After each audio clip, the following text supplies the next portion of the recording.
This video covers how to manage user security. So once you've created additional users, you can see them in the user list from the dashboard. And this user can't really do much. If I go to a job, I could edit a job by clicking on it, and I could change the job status notification to that user. Pretty easy. But they can't really do much else than that. So if you want them to be able to do other things like create jobs, change data retention, backup files, those kinds of things, like actually like download files or create restore jobs, what you need to do is make them a backup admin. So you would do that by clicking on security and clicking backup admin. And then what you want to do is click the reset button, which will send them a temporary password.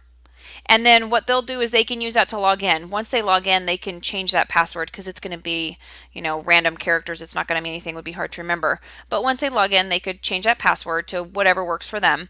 And then they can go ahead and change things. They can create backup jobs. They can modify them. They could move people into different groups and kind of organize it and manage it if you had somebody else that you wanted to manage those things.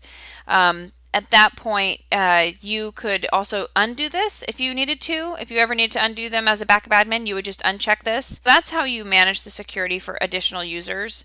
Also, if you need to delete a user, you click on user and delete next to their name.